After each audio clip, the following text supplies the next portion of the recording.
Good day to you all. How are you today? I hope you are all doing well. Let's thank God for this fantastic day. மரத்தடி நிழலில் ஆங்கில இலக்கண குறிப்புகள், grammar tips and the shade of the tree. 50 days. ஏன் மரத்தடி நிழலில் என்று யோசிக்கிறீங்களா? Yes, chill என்று நடைமுறை வாழ்வில் இலக்கணத்தை சுமையாக கருதாமல் சுலபமாக பிழையின்றி சரளமாக சட்டென எப்படி பயன்படுத்திடலாம் என்று பார்க்கலாம். உதாரண வாக்கியங்களூடாக ஆங்கில இலக்கண குறிப்புகளை இலகுவில் பயன்படலாம். நாம அனைவரும் 50 நாட்கள் தொடர்ச்சியாக பயிற்சி எடுக்க போகின்றோம். வீடியோ பார்வையிடும் அனைவரும் வாய் விட்டு சொல்லி பயிற்சி எடுத்துக் கொள்ளுங்கள். வீடியோவை ஸ்கிப் பண்ணாம பார்வையிடுங்கள். இதேபோல் பயனுள்ள வீடியோக்களை பார்வையிட இன்னும் சேனலை சப்ஸ்கிரைப் பண்ணாமல் பார்வையிடுகிறீர்களாயின் இப்பவே சப்ஸ்கிரைப் பண்ணிக்கொள்ளுங்கள். அருகே உள்ள பெல் ஐக்கனையும் கிளிக் பண்ணிக்கொள்ளுங்கள்.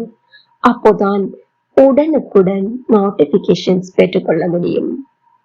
மற்றவர்களும் பயனடைய லைக் பண்ணிட்டு ஷேர் பண்ணிக்கொள்ளுங்க. Let's start the practice. Day 10. An action completed in the future. எதிர்காலத்தில் குறிப்பிட்ட நேரத்தில் அல்லது அதற்கு முன் பூரணப்படுத்தப்பட்டுள்ள அல்லது நிறைவேற்றப்பட்டுள்ள செயற்பாடு. இங்கு அந்த செயற்பாடு பூரணப்படுத்தப்படும் அல்லது நிறைவேற்றப்படும் துல்லியமான காலம் நமக்கு தெரியாது. ஆதலால் பெரும்பாலும் by என்னும் ஆங்கில சொல்லே காலத்திற்கு முன் பயன்படுத்தப்படுகின்றது. உதாரணமாக by Monday, by 10 o'clock, by October, by 2025. இங்கு நாம் பயன்படுத்துகின்ற காலம் என்ன? Future perfect simple, அதாவது future perfect tense. The future perfect tense is used to talk about a future action that will be completed at or before a specific time. உதாரணங்கள் பார்ப்போமா? நான் திங்கட்கிழமை அளவில் அவற்றை ஒழுங்குபடுத்தி இருப்பேன். Imagine it is Monday. திங்கட்கிழமை என்று கற்பனை செய்து கொள்ளுங்க. Is the arrangement finished? இந்த arrangement ஒழுங்குபடுத்தல் முடிக்கப்பட்டுள்ளதா? ஆம். Is the action completed between now and Monday? இப்போதுக்கும் திங்கட்கிழமைக்கும் இடையில் முடிக்கப்பட்டிருக்குமா? ஆம். Yes. Do we know exactly when? துல்லியமாக மிகச் சரியாக எப்போது முடிக்கப்பட்டிருக்கும் என்பது நமக்கு தெரியுமா? இல்லை. திங்கட்கிழமை அளவில் முடிக்கப்பட்டிருக்கும். ஒருவேளை வெள்ளிக்கிழமையாக இருக்கலாம், சனிக்கிழமையாக இருக்கலாம், ஞாயிற்றுக்கிழமையாக இருக்கலாம், நமக்கு தெரியாது. இது என்னுடைய எதிர்பார்ப்பு மற்றும் விருப்ப தெரிவு. ஆதலால் நிச்சயமாக very good will பயன்படுத்துவோம். செயல் முடிக்கப்பட்ட நிலையில் நமக்கு உரித்துடையதாய் தயார் நிலையில் இருக்கும். ஆதலால் have பயன்படுத்த வேண்டும். அப்போ will have என்பது துணை வினை சொல்லாக பயன்படுத்தப்படும். ஆனால் துல்லியமாக எப்போது முடிக்கப்படும் என்பது நமக்கு தெரியாது. ஆதலால் காலங்காட்டாத வினைச்சொல் வடிவமான பாஸ்ட் பார்ட்டிசிபிள் இறந்த கால வினை எச்ச வடிவமே பிரதான வினைச்சொல்லாக பயன்படும். அதாவது will have plus past participle. எதிர்காலம் என்பது நம் கையில் இல்லை.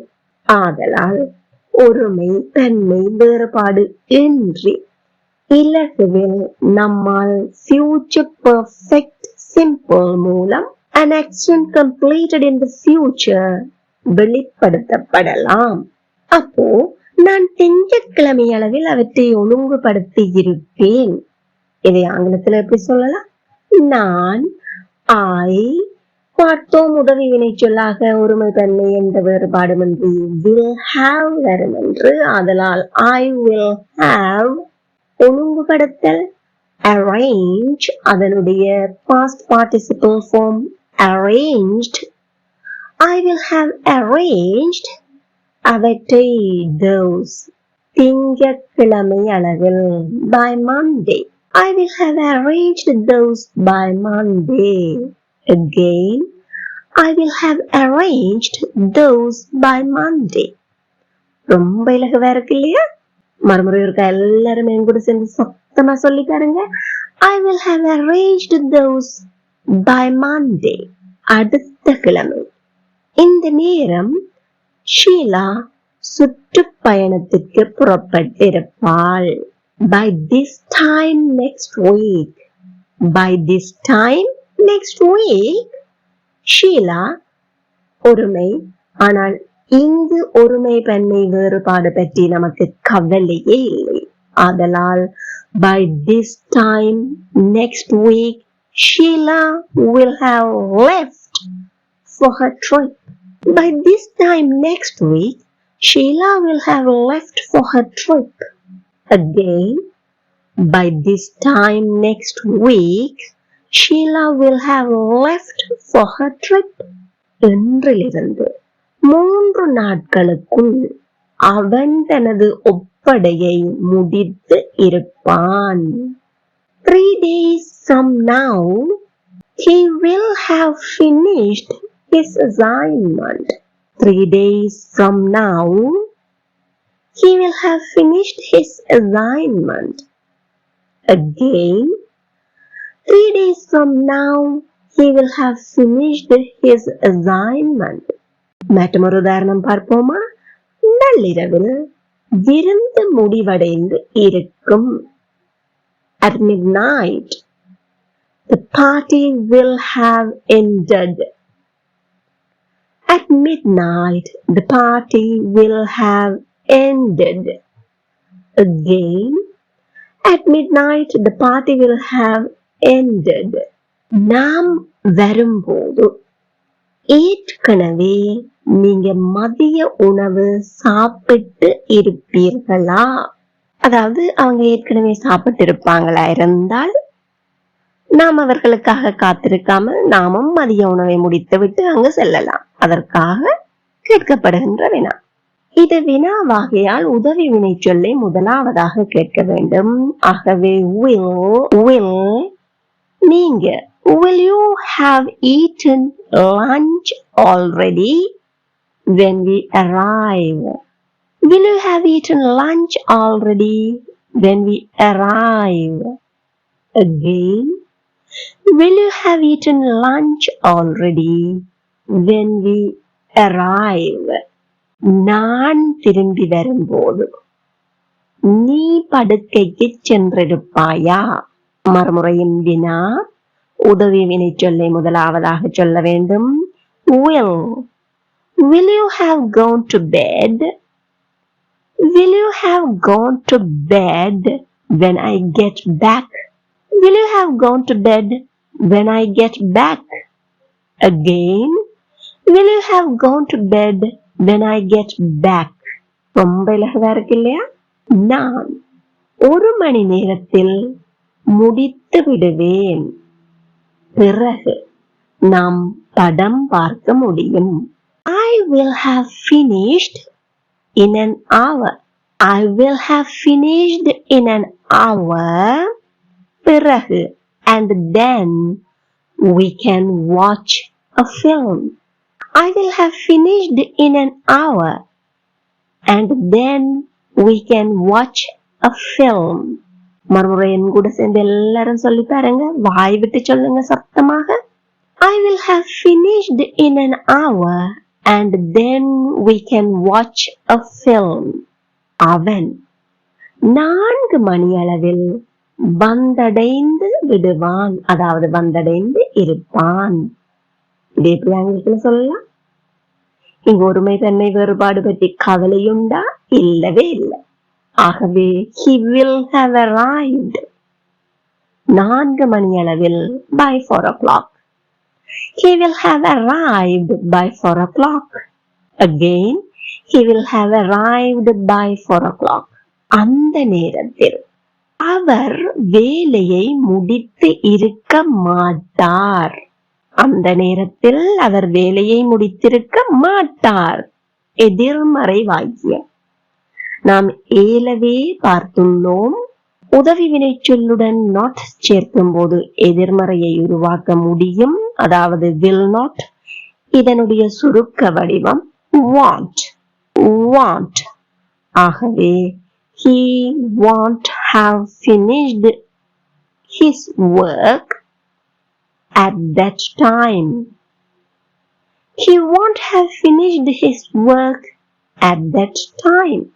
அவருடைய என் கூட சேர்ந்து சப்தமா சொல்லி பாருங்க. He won't have finished his work at that time.